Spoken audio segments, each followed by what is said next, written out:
Alright, here's my Project Genesis by Russell Christopher Biddle. It is about the Ross planet 128b.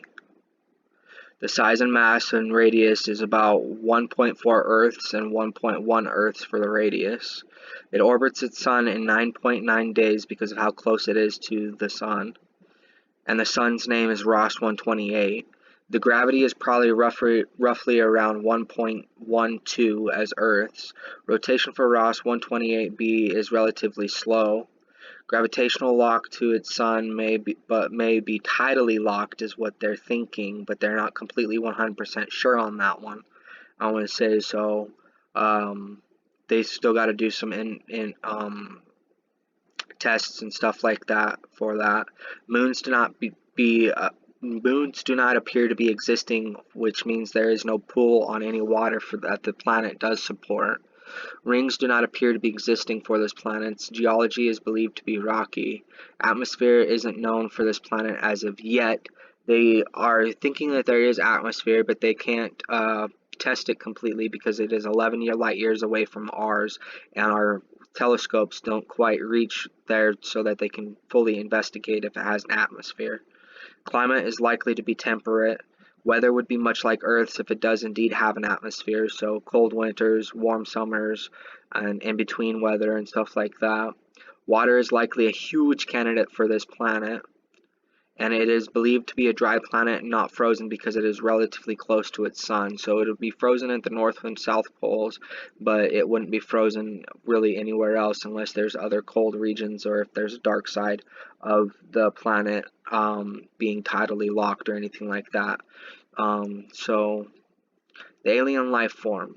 It is going to be a bipedal humanoid alien that is roughly 5 foot 9 inches tall and weighing an average of 175 pounds. The color of its skin is grayish white, and there are markings on top of its head, as you can see in the picture in the right corner.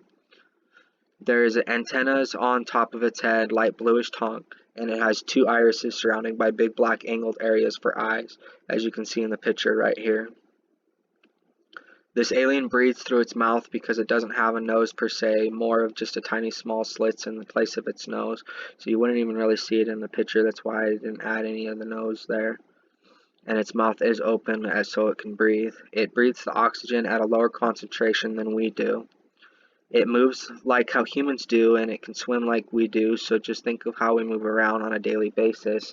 So it's much like a humanoid in that aspect and stuff like that. So it's gonna move quite the same like we do and everything like that. The alien also reproduces the same way humans do. However, they carry their baby for 11 months instead of 9 months. What does that alien eat? It is gathering type of creature. The alien eats vegetation that it finds on Ross 128b. So in other words, it is a herbivore scavenging throughout the lush plants that its planet has to offer. It also drinks the water that is on the planet. The bigger aliens hunt it and actually eat it when one is caught. Lifespan of the alien. If one doesn't die from sickness or being food for another alien, then this species can live upwards to 170 Earth years or 1,683 Ross 128b years. It takes 11 months for one to develop in the womb of its mother, so the reproduction is slightly slow compared to ours. The parents of the offspring care for it roughly 13 Earth years or 128 Ross 128b years. The young do feed off of its mother's breast milk for the first couple of Earth years, then it starts eating vegetation. The parents teach their young which plants are best and which are not supposed to be eaten.